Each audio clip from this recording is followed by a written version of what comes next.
can see quite a few people have joined. So welcome to this webinar on the use of AI in resident engagement for the planning process. Just before we kick off, a few housekeeping rules. There is a Q&A if you want to ask questions during the webinar. We will have a Q&A session at the end, so we'll answer them then. And there is a chat, which I think a lot of you are already using, so do feel free to drop comments. A couple of my colleagues are on the call, so they can answer them while we go along. And finally, the webinar will be recorded.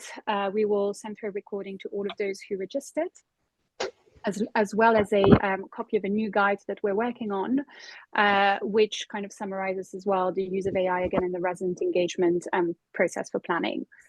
In terms of the agenda, what you can expect from today is a quick round of introductions from the three of us. We will then have a very informal sort of fireside type of chat around the use of AI. We'll talk a little bit about the recent rounds of funding from the Department for Levelling Up Housing and Communities when it comes to investing in technological solutions for community engagement in the planning process, talk about the planning process, and we will talk about some of the latest developments in AI and how CitizenLab, as well as our partner Conveyo, has been using those to improve the way in which local planning authorities can analyze and report input from residents and stakeholders in the planning process. We will wrap up with a Q&A session, so we'll give you plenty of time to ask questions. We will leave our details in the chat as well if you want to get in touch with us afterwards. And overall, I don't suspect we'll be together for more than 30 to 40 minutes. We'll try to keep this quite short so that we can go back to work afterwards. Yes, we'll try to give you a few practical tips as well on AI again in the resident engagement process for planning. So starting off with introductions, maybe I'll just start by introducing myself quickly, and then I'll give the opportunity to Jo to say a quick word about herself, and Chris as well. I am the country manager for CitizenLab in the UK. I've been with CitizenLab since that first COVID lockdown, so since May 2020. I'm not sure how familiar everyone is with CitizenLab. We are a digital engagement platform, a one-stop hub for engagement and consultation. We were founded back in 2015 in Belgium, when our founders were looking for a way to connect with their local council, couldn't find a user-friendly online way to do so, so decided to start something of their own, which eventually became CitizenLab.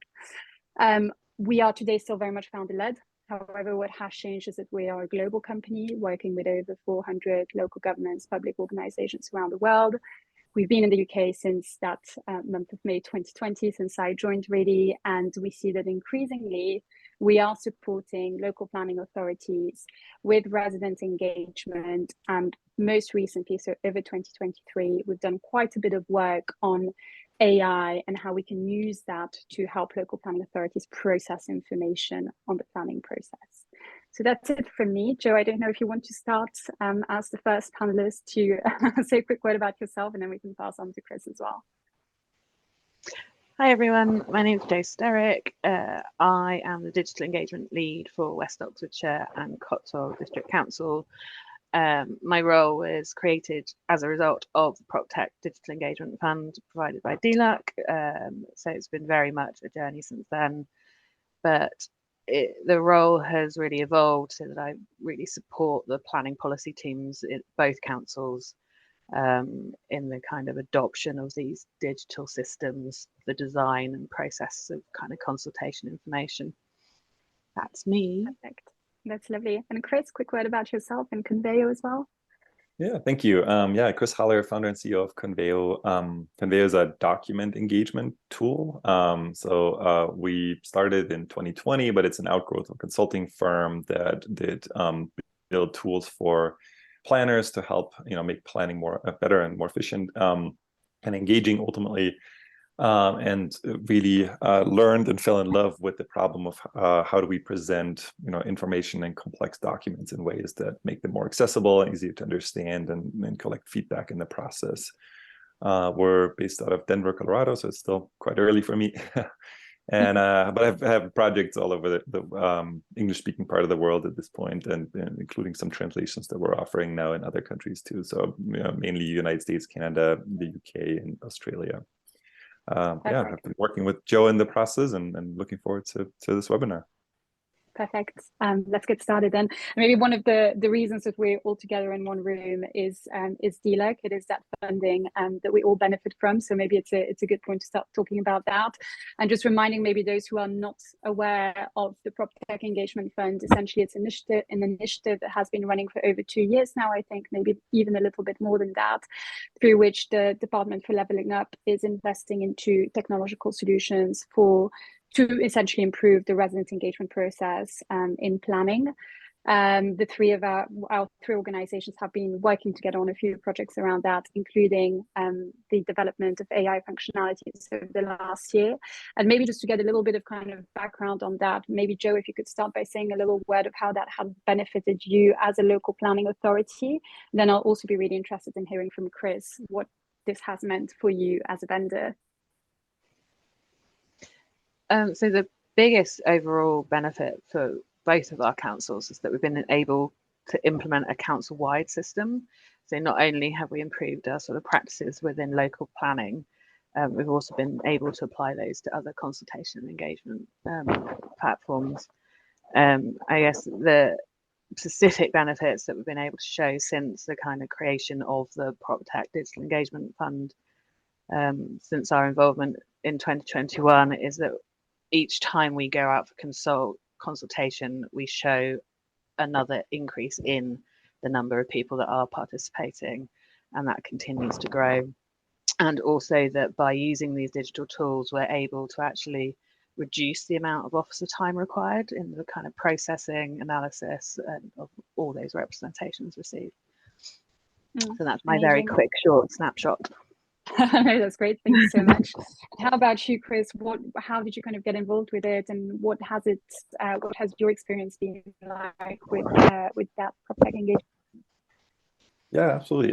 Yeah, first of all, it's been great and still is great collaborating with Joe's team in West Oxfordshire, which this process and program enabled. When she initially approached us, I wasn't really aware of the Proptech program, and so it was great to learn more and get introduced to that, get introduced to the great support that they provide.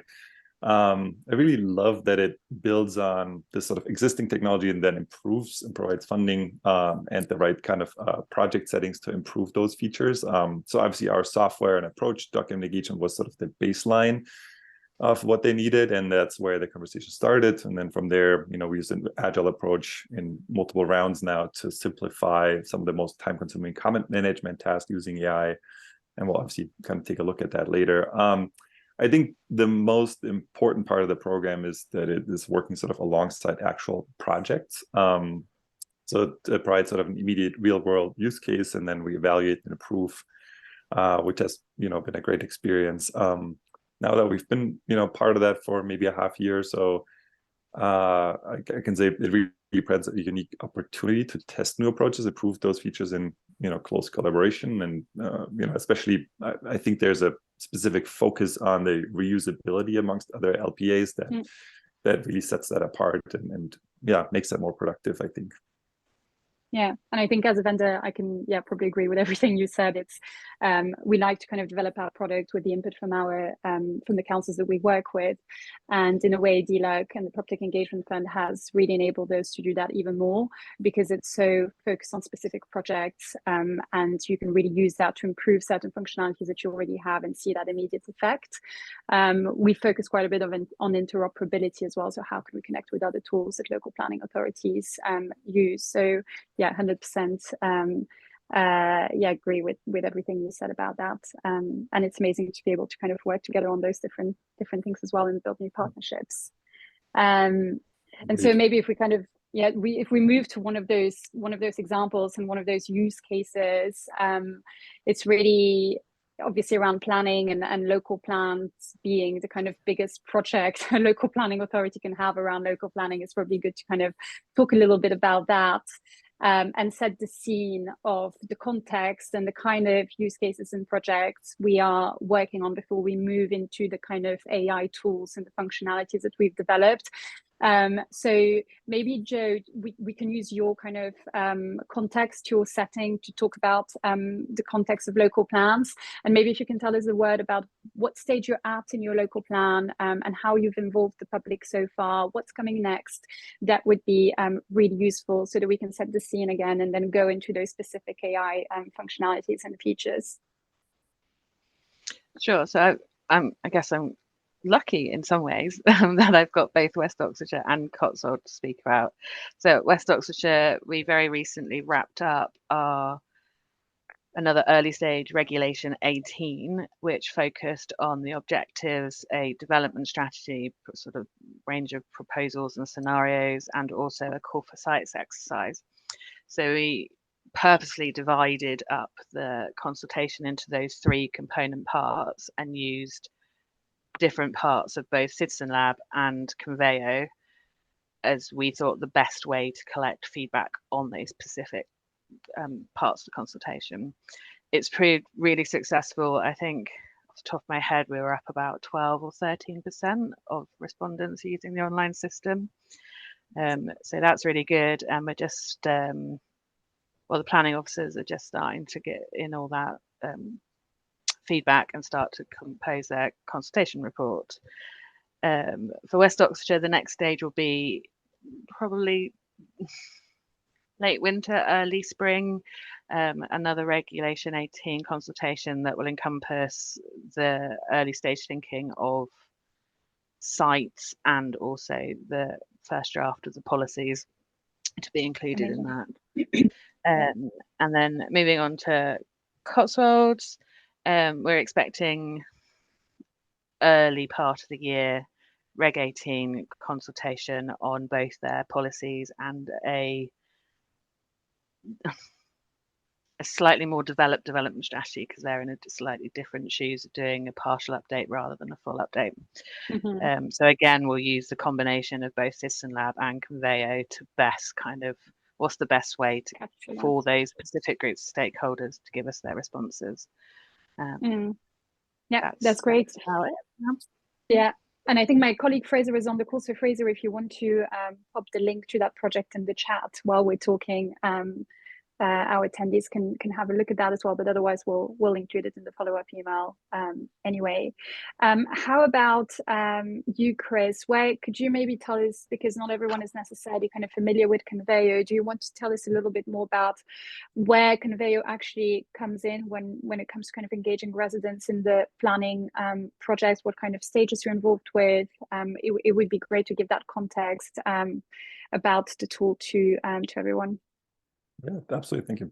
Yeah, generally, as I said, Conveyo is a document engagement tool. So it's great to present and then review and collect feedback on any type of content, from presentation boards to draft plans to reports.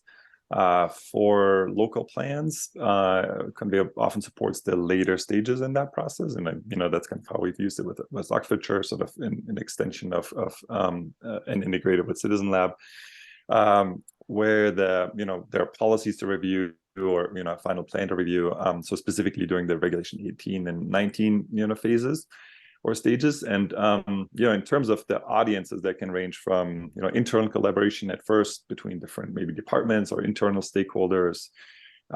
We've done some work around including statutory consultees and running that part of the process, and then also obviously the public.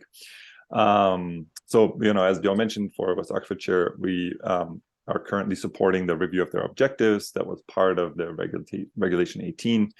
And that was, again, with the public and stakeholders. And as you mentioned, that's sort of, now closed, and we'll look at that later, and now going into the analysis phase.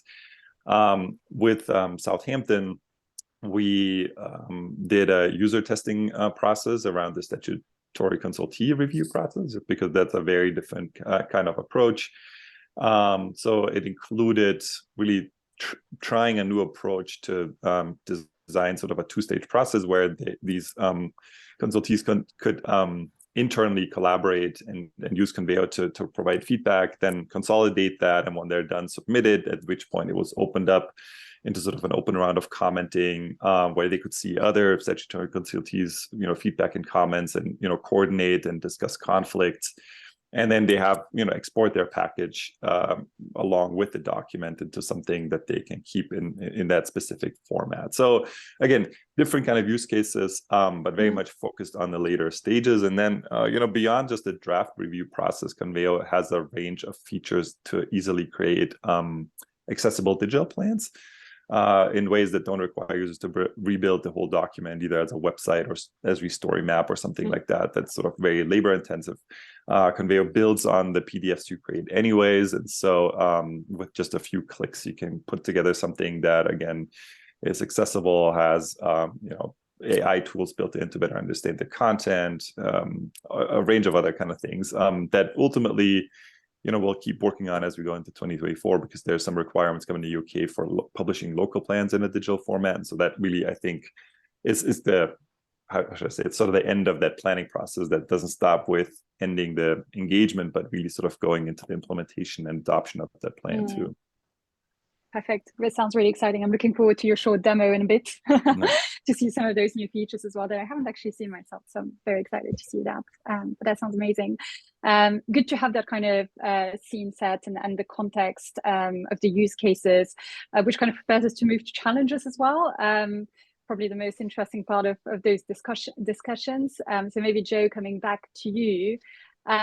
Thinking about, the collection of input from residents, but also more specialized stakeholders in the local planning process. What are some of the main challenges that you've come across and that have sort of pushed you to look into those AI tools and help you and support you with that process? I think that there's two big, if you like, problems or challenges. One is how we get stakeholders, whether they be statutory consultees, part of the private development industry, or just the resident, to actually take up the use of the digital engagement platform that's provided. But I think there's all sorts of challenges around behavioural, this, that, and the other. So kind of putting that aside for the moment, there's also thinking about, in the context of the proposed 30-month timeline for the production of local plans going forward.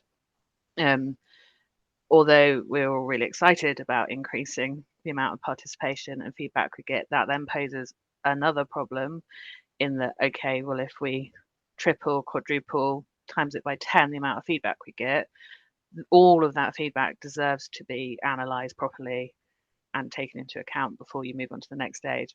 So that's why we've really focused on looking at how we can use AI to summarise, particularly the more qualitative like feedback, so the free text comments, and how we can use AI as that assist tool just to help speed up that analysis time period to keep up with that 30-month program. Amazing. And I guess that as AI is still in its early kind of stages of development, there's so much more to come, but I feel like we've together, the three of us, being on that journey to see some of the initial kind of benefits. For the attendees, do feel free to kind of jump in the chat and add thoughts about challenges that you see in the process, or any particular questions for Joe. You can also put into the Q&A, and we'll cover that once we wrap up with the conversation. Chris, I had a question ready for you around, kind of solutions, and talk me through kind of how you've built a solution. But I'm thinking maybe it's best to move to the demos of our two AI tools now that we have those challenges nicely presented by Joe. And after that, maybe we go to the solution. I feel like it's going to be more interesting for attendees to actually first see our functionalities and visualize it a little bit better before we talk about it. Perfect. Oh, absolutely. Do you actually want to go ahead first and present your AI functionality with a screen share, and then I can go after you? How does that sound? Yeah, if you're not ready, I can go first as well. Entirely up to you. I'm ready. Perfect. There we are. Born ready. Anyways, yeah. So as I mentioned, it's interesting because it's sort of tagging on or following up on Joe here. One of the big things is, as planners, a lot of the content we provide ultimately turns up in long documents that are fairly complex. And so, a big part of us has been, our work has been sort of how can we use the things that you're already producing and then build on top of it. So there's a range of sort of presentation layer features that we're not going to go into at this point. We're going to keep it simple, but all this to say, it works on existing PDFs. What you're looking at is actually West Oxfordshire's, the policy piece of their currently draft. It includes, the different objectives, and to make this fairly streamlined, because it is a 36-page document. It has a few little things built in, like a glossary and a couple of other kind of features that I'm going to touch on. But ultimately, the biggest thing here is Conveo provides and gives you the opportunity to collect feedback in context. So the core problem it solves is sort of the typical, you get unstructured content via comments, via emails, via annotated PDFs, lists and Word documents, phone calls, and then you have to kind of figure out what they relate to. And so it's really that at the heart of at the heart of what we're solving. It's a simple click and comment interface, so it doesn't require much in terms of explanation. You can either, and this is an either or, you can either enable this sort of anywhere commenting, or like we've done here with Jo and during her process, is highlighting a certain header level. So if your document is tagged by WCAG standards, you have header 1s, 2s, 3s, etc. And so you can decide which of those to add as sections, and then add comments on those sections. As you can see, there's already a few kind of comments submitted to that. And labeled. So the comment interface, again, very simple. It's a comment box. You have a drop down that you can use to present a couple of different options in terms of labels that they can use to pre-categorize their own comments. We're working on a regulation 1819 specific kind of, is it legally compliant and is it sound kind of checkbox system here. But that's, simple input side of things. And sorry, let's move this here real quick. Looking at the output, or what it collects ultimately, is, again, it's structured in context.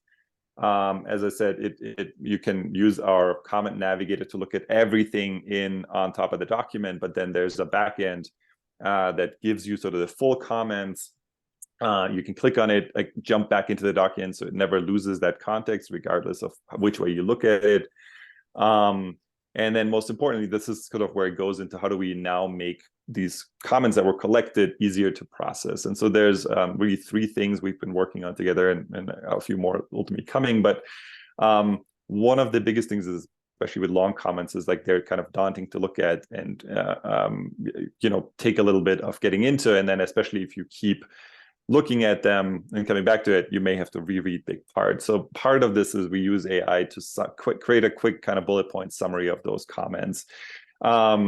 Again, the idea is here to make it easier to jump into them, because if you have sort of a pre-existing or pre-understanding of the comment, it makes it easier then with the first read to fully grasp what's going on. Especially for long or very long comments, it boils it down into multiple sections. So it gives you that, here's 4 big topics that these comments kind of are, that this comment is specifically looking at, and then some of the, summary points in between. Again, one of the things, a big effort in this is to make it easier to jump in and make that, give you a head start, I guess, right? The next part, and that's sort of an obvious one that I know you guys are working on, and probably others too, is how can we group comments? In our case, comments, are related to the specific header or the specific section of the document. So there's already context there. But for us, it's the cross-cutting themes then, are there comments about setbacks, about, climate change, about whatever that might be, that go through different sections of the document. And so the unique thing, and I think this is what this latest round of AI enabled, is we can choose, or we give planners the option to choose which comment or comment tags to use for a specific document. So if it's a housing plan, you can use housing related tags. If it's a local plan, you can use more broad planning terms here. And AI will automatically assign those for you. And then the key thing for us here is you can still go in and kind of edit those. So again, it's that first level, first pass through has the benefit it's kind of consistently applied. It's not always right? Like it's AI that we think of it as sort of the intern level type engagement, but at least somebody else can then go in and very quickly kind of adjust this, or quicker, I should say, and because the first pass has been done. And so to wrap this up, the last thing I want to highlight, the third part here is what happens to, when you have them, like in Joe's case now, they have, the comments by each of those headers or sections. So, based on the different objectives. And each of those, maybe has around 50 comments or so. So we break it down, kind of show you what the sentiment is for those. The question is, how do can we give you a head start in terms of summarizing each of those within the objectives? What are the themes that kind of came up? And so it actually, once you run this, it extracts, different themes. So I think objective 2 was about energy production. So, it found some grid capacity related challenges, comments, and it gives you ultimately all of the sources then, and you can kind of jump back in, renewable energy implementation, policy type work, impact on environment on the countryside. So, it starts high level. It starts trying to find groups for you. It gives you all the supporting comments. And most importantly, it ultimately exports to Microsoft Word in a formatted structure along with those source links. And you can use those then to build upon. So this is, much sooner. I think it's more about getting you over that blank slate, get past the white page, and give you a first draft, and then you can kind of start working from there. So yeah, I think all that, again, it's trying to take the tedious part of the work out of the analysis and providing a head start, and then ultimately making it so that planners can focus on what the meat of it, the conflicts, the things that need resolution, right? All those kind of things, and making that a faster process. So I'm going to stop there. So that was a little longer than I wanted to talk, but no, it's great, really interesting. I mean, we've discussed it a lot, but I hadn't seen it, so it's really nice to see it in action. And in a minute, I'll show our tool, because I guess the biggest difference is the way, as we've discussed before, is the way in which input is shared on both of our systems. You talked about unstructured kind of input because it can be sporadic across the document. Ours is a little bit more structured, so we can look at the differences between those systems. Just before we move to my demo, I saw a question come in, which I think makes sense to kind of answer now. Someone asked about how accurate do you kind of measure the accuracy of the AI tool? Is there anything in place for that? Is there a kind of accuracy score or anything? Good question. So this is also fairly new, right? So like I think all of us have, as these new APIs came and OpenAI became big and other providers sort of earlier in the year, we started working on this. So we have a few projects under our belt now, and the analysis we're going through with Joe's team right now is sort of one of them. And for the tagging, I can say I want to say somewhere around 80 to 90%, depending on the tags. This is sort of vague numbers, and the devil's in the details with those things, because if you do a tagging exercise with a broad team, that's sort of some of the things we did, right? So we had multiple people look at this, and not in the instances where we disagreed, the 3-4 team members didn't necessarily agree either, right? So I think accuracy is a challenging thing. I read some reports, honestly, about how generally these large language models do in this case, and they found that OpenAI, for example, is like 88% correct on some of those challenges when presented. I want to say that's roughly in the ballpark that we see too. I want to say on the theming part, it's probably less so. I think that's really just we're talking large amounts of comments, and some like AI is, again, this sort of intern level skill set. So I want to say it's really more of a head start. It gives you some buckets to kind of start looking at. You can explore the comments, and then it does require, a good amount of work. But again, we think it's better than the blank slate and blank page to kind of get you a head start, and then you can kind of start, moving things around. So I don't know. I hope that gives some context. I think it's hard to provide exact numbers, but sort of big picture, I think that's where it sort of falls, and it really depends on the task we're asking it to do. Yeah, well, someone commented really useful on what you just said, so I think it's been a really good overview. Let me maybe share my screen now and show everyone what we have. And you as well, Chris, because I'm not sure you have seen our AI tool, but it's going to be a nice little comparison. And as we were saying, one of the kind of main differences between the two AI tools is simply the way in which we collect information, because for Conveyor, it's about comments on a document, whereas for us at CitizenLab, it is about either survey responses, open-ended, of course, questions with responses, or for instance, ideas, questions that you're collecting in the list. So it's just that the content is slightly different, and therefore the AI works in a slightly different way. So I've just pulled up my screen here, and I'm going to make this full screen just so that you can see it a little bit bigger. This is a kind of caption from our backend. It's really within the kind of AI tool, which we released a couple of months ago. We're still working on improving, of course, as the technology evolves as well. But I'm going to give you a little bit of a flow of how that works on our system. So essentially what I've done here is that I've chosen a project with 73 submissions, so 73 ideas that were submitted by fictional residents on the demo platform. The first step of the process and what the system allows you to do is essentially to tag that content. So that's something that we saw in the Conveyo application as well. But essentially, you can tag the content with different keywords, different topics, just so that you can organize it a little bit better. The level to which you use the AI is in fact up to you, because you can choose to fully automate that process in the sense that you can ask the computer, the AI, to choose the topics, choose the keywords, and automatically assign content to it.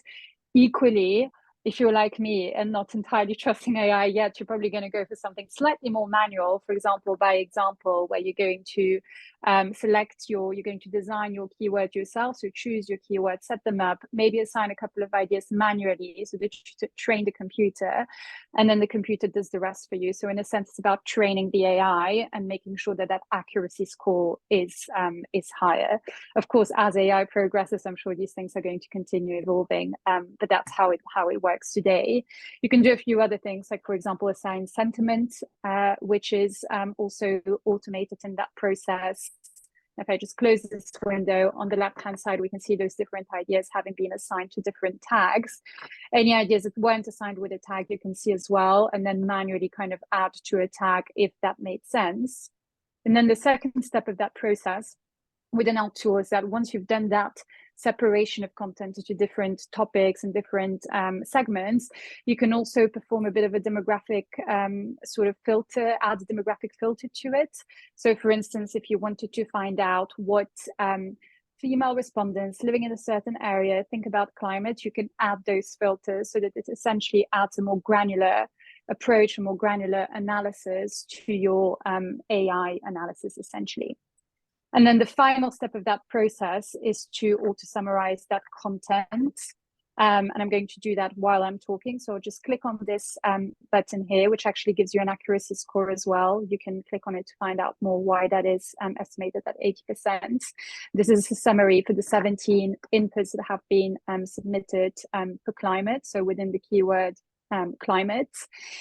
And essentially, the system will summarize it for you. And wherever you see a light bulb, essentially it links back to the original idea. So it's almost like a little footnote. It's kind of similar to what we saw in Conveyo, I think, where you can have your summary and then always go back and check the original source to kind of compare and make sure that it's accurate.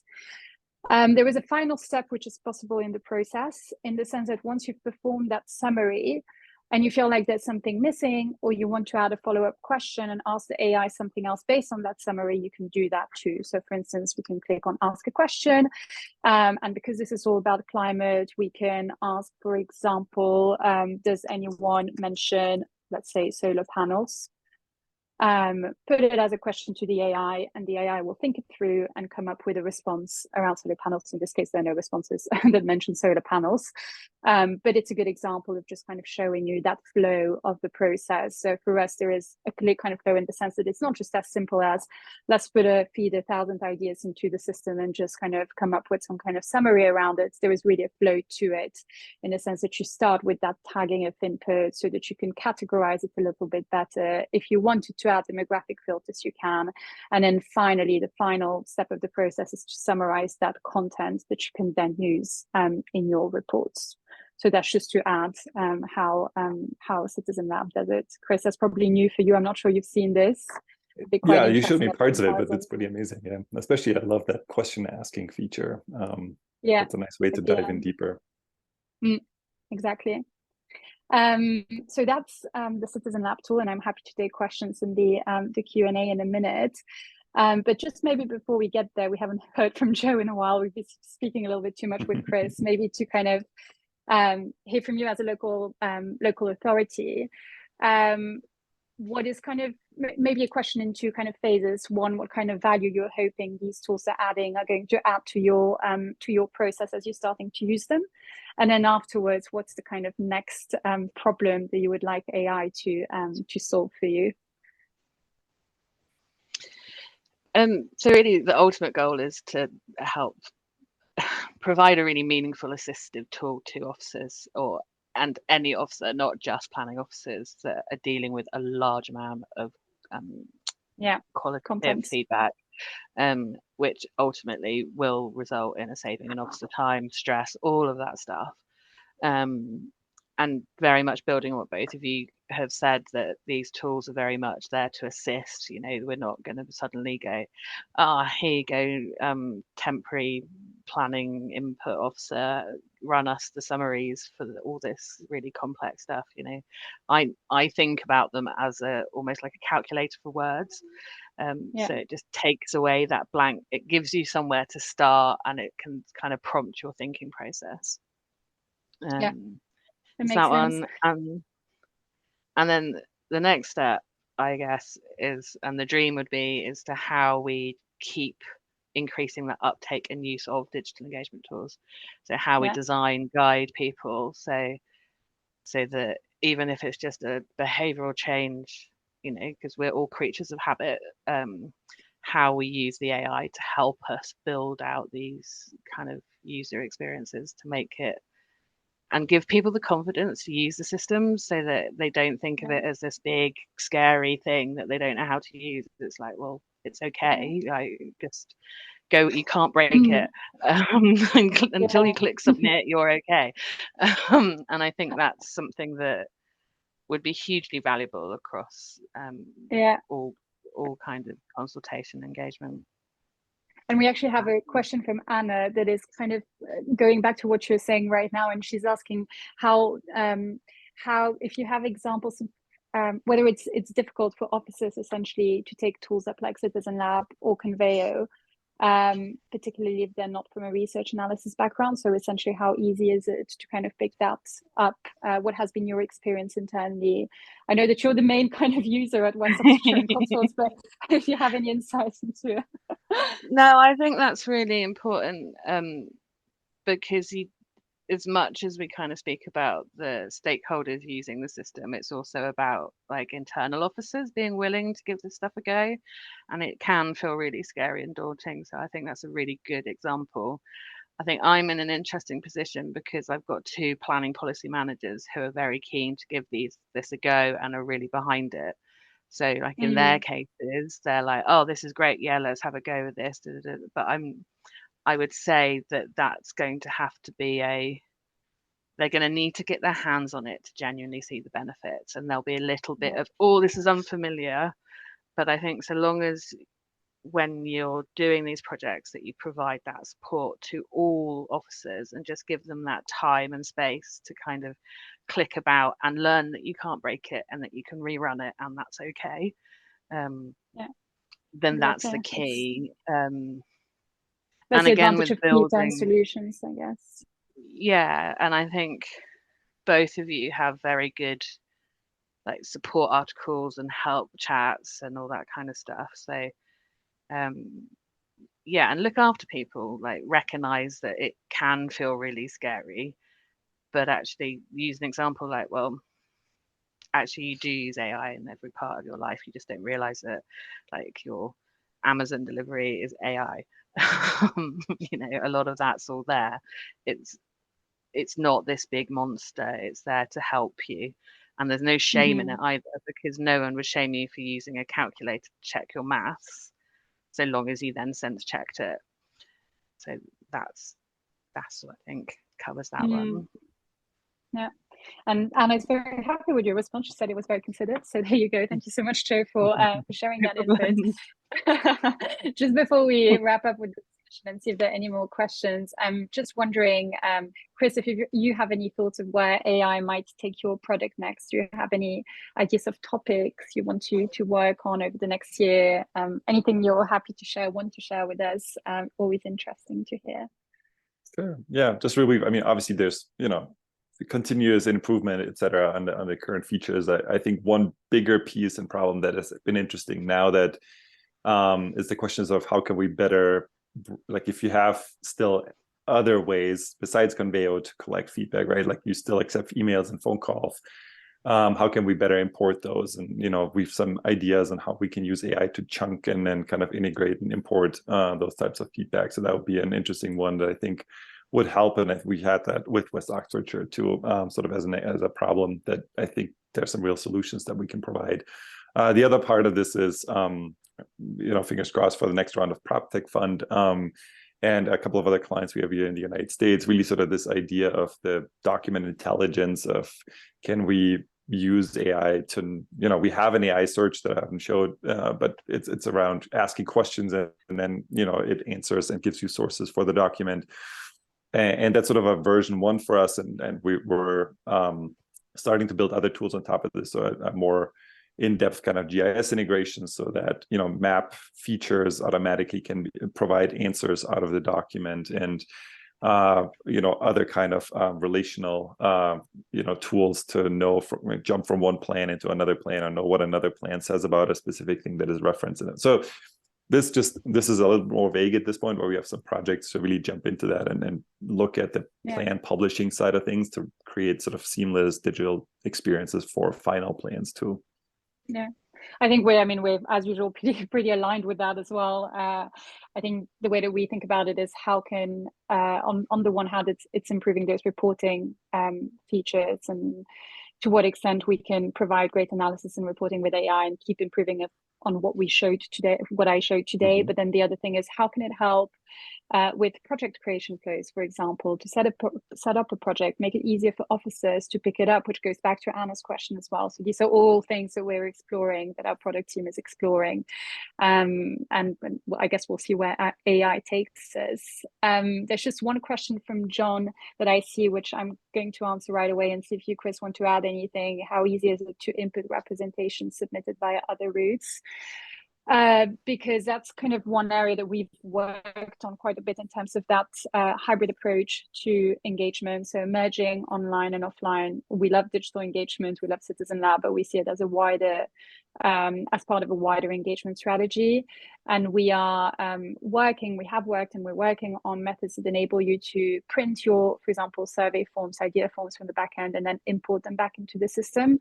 There is more work to be done on this, particularly to extend it to all aspects of the platform, for example, comments on ideas, but it's a really good start, and at the moment in a better kind of version, I guess, within the product, and something that we're very much hoping to continue expanding on in the new year. So I don't know, Chris, you mentioned already that I don't know if there's anything you want to add to what you already said in terms of working on it. Yeah, it's a really good question, and it's not an easy answer, right? So we have an importer that allows you to import comments into the system. The part that's trickier is that depending on what type of letters there's not one size fits all, right? The letter could be a personal story, it could be like a 5-page essay, or it could be a bulleted list that says, page 1, I say this, page 3, I have this kind of comment. And so unfortunately, right now, it's oftentimes a chunking, like taking that and putting it into the right places of the document. Which has the benefit that it becomes fully integrated with these other analysis tools and streamlining that process. And I think there's now a real benefit of doing that work, where in the past oftentimes people just exported the CSV comments and merged it into a spreadsheet.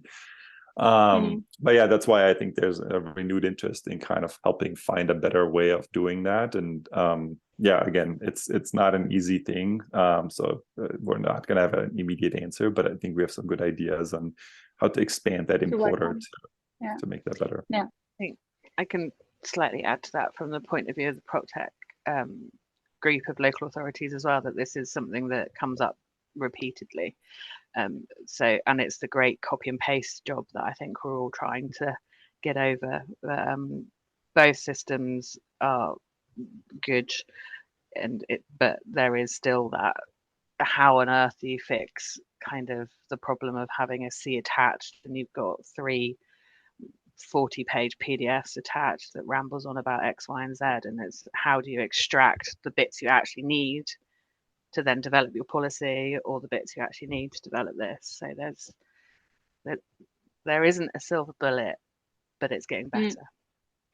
Yeah, exactly. And it's about improving the products that we have, right? I mean, if we showed what we have today to someone 10 years ago, it would have been, wow, completely unbelievable. So it's about leveraging what's out there and trying to improve as much as we can as we go along. And I do think that even just kind of continually working on all those user interfaces for both front and back means that people will just get used to them. They will become second nature, but it's going to take a little while to kind of build that cultural change. Exactly. I'm just going through the Q&A questions because I think we've done a really good job at this. Joe, Chris, I think we can wrap up the discussion. We've gone well over time. It's 2:50, so a little bit longer than expected. I'm just checking if there are any questions that could be interesting. I'm seeing a few questions around tool costs, compliance with accessibility. What I suggest is that we get back to you via email on those, as they're a little bit more specific. So I'll definitely follow up by the end of the week with a follow-up to this webinar, the recording, our contact details. So you'll be able to reach out to Chris directly, to me as well, if it's about CitizenLab, to Joe if there are any questions about West Oxfordshire and Cotswolds. Just a couple of questions that I see which are really more kind of on topic. Let me just read that out. Do you have a way of dealing with the multidisciplinary nature of many policy challenges? More concretely, is there a way for you to see the congruence between policies? Chris, I don't know if you're thinking of anything that, I don't know if you can see the chat. Actually, the Q&A is much easier to read the question rather than hear it. Yeah, I guess it's interesting. I think for example, when it comes to CitizenLab, we are not just we don't just work on policy topics. Essentially, we do like to think that we can become a one-stop hub for a council that can use us across different policy areas. So it's definitely not just about planning. There are various kind of functionalities on the platform that help you filter through different topics, organize your content, and draw certain comparisons. When it comes to the AI analysis, I think that still at the moment works best within a project on the same topic. So for example, a project on the local plan, you'll be able to do that analysis on that.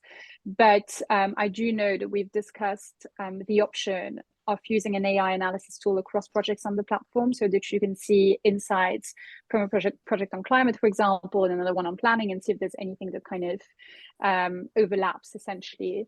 So I hope that sort of answers your question, but do feel free to ask a follow-up, or when I send out details, feel free to get in touch directly with us. Chris, I don't know if there's anything you wanted to add. I guess it's a bit different for you because it's on a document, so it can be policy diverse if there are a few different policy areas within the document. I guess that's how I see it. But if there's right, I think that's where that cross document kind of search comes in. So like, in the example of West Oxfordshire, where we had objectives broken out into different sections, you could kind of analyze it that way. And then the tags would be sort of the cross-cutting element that would allow you to kind of see if there's themes that run throughout. And there's a way to kind of summarize those too. Yeah, perfect.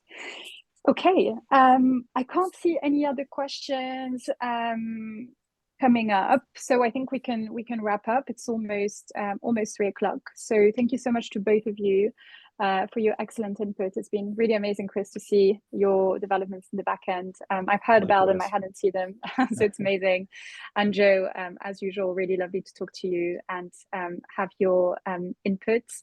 Again, I will follow up with everyone after the call. You'll have our details, you'll have all of the recording, the follow-up, so do feel free to get in touch and ask any questions that may come to mind. So I think that's it from us. Thank you so much for joining, and I hope you have a really good rest of the day.